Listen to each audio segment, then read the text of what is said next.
Mirzapur season 3 में क्या तुमने नोटिस किया, शरद जब गांजे का जॉइंट माधुरी को देता है तो वो उससे उसके सारे राज निकाल लेता है और उससे डील भी क्रैक कर लेता है। और फिर ऐसे ही सीजन के एंड में माधुरी शरद को जॉइंट पास करती है तो वो भी उसके राज निकाल लेती है कि कालीन भैया भी जिंदा है। कालीन भैया जिंदा है, लेकिन शरद ये नहीं बताता कि माधुरी के बाप की हत्या उसी ने करवाई थी। तो जब शरद माधुरी को जॉइंट वापस पास करता है तो माधुरी उसे पीती नहीं है, वहीं के वहीं बुझा देती है। बाकी क्या तुमने नोटिस किया, माधुरी के जो जो करीब आया वो मारा गया। सबसे पहले उसका पति, फिर मुन्ना आया वो मरा, और सीजन 3 में शरद आया वो भी मर गया। फिर अगर तुमने देखा हो तो हर एपिसोड के एंड में मिर्जापुर का टाइटल दिखाया जाता है जिस पर रेड खून लगा होता है, लेकिन आधा लगा होता है। अगर लास्ट एपिसोड का टाइटल ध्यान से देखोगे तो उस पर पूरा रेड खून हो जाता है, जो कि इंडिकेट करता है कि सारे पूर्वांचल के बाहुबली मारे गए और मिर्जापुर की धरती पूरी लाल हो गई खून से। इसके बाद एपिसोड 1 की शुरुआत में ही हमें हिंट दे दी गई थी आगे एपिसोड में क्या होगा। इस सीन में माधुरी यादव कहती है मुन्ना की मौत की जिम्मेदार मिर्जापुर की गद्दी है। मुन्ना की मौत की जिम्मेदार मिर्जापुर की गद्दी है और अब हमारा मकसद है उस गद्दी को खत्म करना।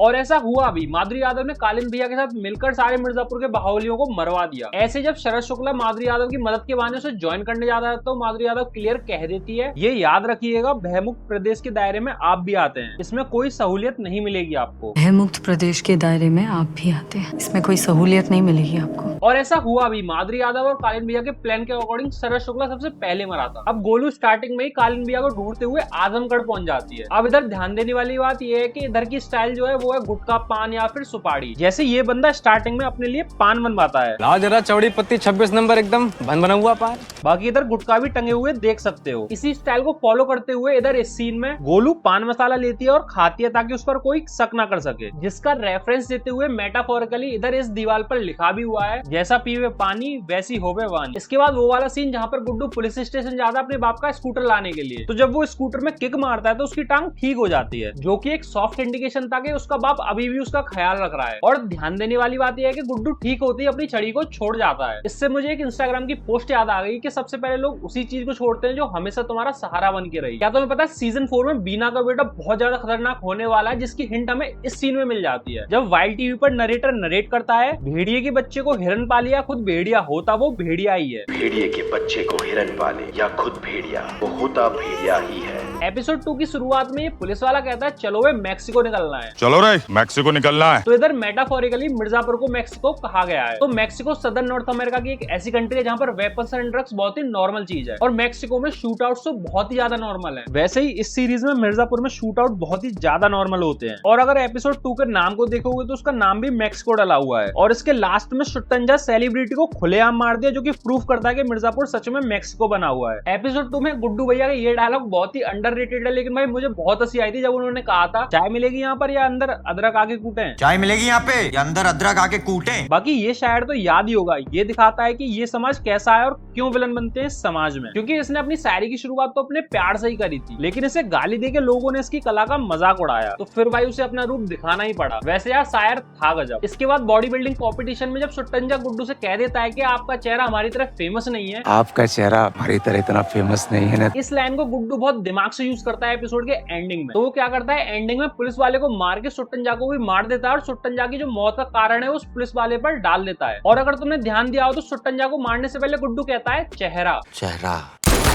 अब ये वर्ड उसने इसलिए कहा क्योंकि शुट्टंजा ने उसे खुद बताया था कि वो कितना फेमस है, जिसकी वजह से इसकी मौत न्यूज में बहुत ज्यादा वायरल हुई और पुलिस वाले पर इल्जाम डाल दिया गया। और इस सारी डिटेल गुड्डू के एक वर्ड में छिपी थी जब उसने कहा था चेहरा। फिर गुड्डू आता है त्रिपाठी चौक और वो कालीन भैया और उसके बाबूजी की मूर्ति को तोड़ने लग जाता है। अब अगर ध्यान दोगे तो इधर लिखा हुआ है मिर्जापुर में शांति स्थापना का प्रतीक, जिसे तोड़ के गुड्डू मेटाफोरिकली कह देता है कि अब कोई शांति नहीं रहेगी, सब उसके हिसाब से होगा। तो एपिसोड 3 में कालीन भैया कहते हैं अब सब खत्म, तो शरद कहता है जब सब खत्म हो जाए तो एक ही ऑप्शन बचता है, पुनरुत्थान। सब कुछ खत्म, जब सब कुछ खत्म हो जाए तो एक ही ऑप्शन बचता है, पुनरुत्थान। मतलब फिर से उठकर खड़ा होना, सब शुरू से शुरू करना। और ऐसा हुआ भी, कालीन भैया ने सबको मार के सब कुछ रीसेट कर दिया। खैर इस डिटेल पर हम लास्ट में आएंगे। फिर इधर इस सीन में शरद वाइन पी रहा होता है, जिसे वो पहले हिलाता है देन स्मेल करता है। अब यही चीज हमने सीजन 2 में देखी थी मुन्ना और शरद वाले सीन में, जिस सीन में शरद ऐसे ही वाइन को हिला रहा होता है और स्मेल कर रहा होता है, जिसे देख के मुन्ना भैया कहते हैं।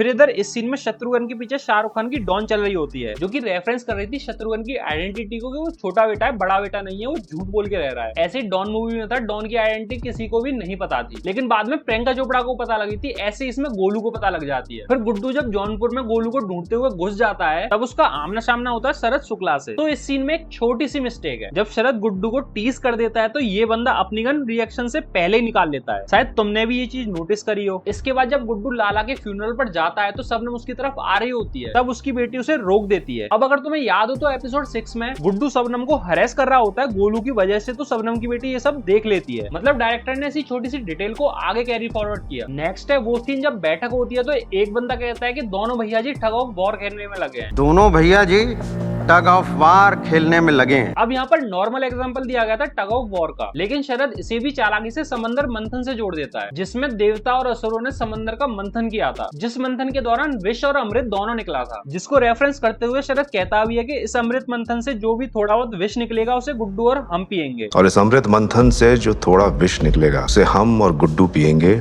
ये जो बैठक होती है उसमें साइड में कालीन भैया टेबल पर पिस्ता रखते हैं बाहुबलियों के अकॉर्डिंग। अब अगर तुमने ध्यान दिया हो तो सेंटर में गद्दी के लिए भी एक पिस्ता रखते हैं, और जब बैठक खत्म हो जाती है तो वो गद्दी वाले पिस्ता को खाली कर देते हैं, जो कि रेफरेंस कर रहा होता है कि गद्दी पर कोई भी नहीं रहेगा, वो खाली रहेगी। और ऐसा हुआ भी सीजन 3 के एंडिंग में, कोई भी गद्दी पर नहीं रहा, सबको इसने मार दिया। क्या तुमने कभी सोचा है गुड्डू जब कोर्ट में गया था तो उसने गन क्यों मंगवाई? तो मैं तुम्हें बता दूं, जैसे ही जज साहब गुड्डू के बाप को सजा सुनाते वैसे ही गुड्डू जज को मार देता। और भाई यार अगर ऐसा हो जाता तो सोच के देखो कितना भौकाल मच जाता इस सीन में। इसके अलावा एक चीज तुमने नोटिस करी कितना फर्क है बाकी बाहुबलियों में और कालीन भैया में। जब बैठक होती है तो सारे बाहुबलियों के हथियार रखे जाते हैं, इवन गुड्डू की भी चेकिंग होती है, लेकिन जब कालीन भैया एंट्री मारते हैं और खुद से चेकिंग कराते हैं तो भाई सिक्योरिटी वाला भी हाथ जोड़ देता है। एपिसोड 8 की एंडिंग में ये जो सीन है जब गुड्डू घर में आता है और रॉबिन को मार देता है, ये एक्चुअली में बहुत कुछ डेडिकेट करता है। पहली चीज सीजन 1 की शुरुआत में मुन्ना घुसता है गुड्डू के घर में, सेम ऐसे ही गुड्डू घुस रहा होता है अपने घर में, और इन दोनों के कपड़े भी सेम है, और ध्यान दोगे तो कैमरा एंगल भी बिल्कुल सेम डाला गया है। और ये एक और चीज रेफरेंस कर रही थी कि मुन्ना और गुड्डू में कोई भी फर्क नहीं रहा, किसी के लिए कोई भी सिंपैथी नहीं रही। इसके बाद एंड क्रेडिट सीन में ये नौकरानी कुछ शायरी सी पढ़ रही होती है। सीख रहा हूँ पढ़ने का हुनर। तो क्या पता ये नौकरानी कुछ लगती है वो शायर की जो गाली वाली शायरी सुनाता था, क्योंकि ऐसे ही अचानक से कोई शायरी थोड़ी ना पढ़ने लग जाएगा। और क्या आपने नोटिस करा, इसने अपनी जो स्टाइल है पूरी की पूरी गोलू से कॉपी कर ली है, उसके बाल, उसके कपड़े, सारा कुछ कॉपी कर लिया। और पूरे सीजन में हमें दिखा भी था कि ये गोलू से कितनी ज्यादा इंस्पायर्ड है। Great attention to detail from director. End credit scene में हमें मकबूल देखने को मिला, जैसे काफी ज्यादा लोगों ने मिस ही कर दिया। क्या तुमने भी मिस कर दिया था या तुमने पहले दिन ही देख लिया था? कमेंट में जरूर बता के जाना। कोई डिटेल जो मुझसे मिस हो गई हो, तुमने नोटिस करी हो, वो भी कमेंट में बता देना, मैं जरूर देखना चाहूंगा। इसके अलावा वीडियो अच्छी लगे तो वीडियो को एक लाइक जरूर दे देना भाई, वीडियो बनाने में काफी मेहनत लगती है। अगर तुम्हें मूवीज से रिलेटेड हिडन डिटेल्स और थ्योरीज वाली वीडियोस देखने में मजा आता है तो इस चैनल को सब्सक्राइब भी कर लेना। तब तक के लिए मिलते हैं अगली किसी वीडियो में। Tata bye bye.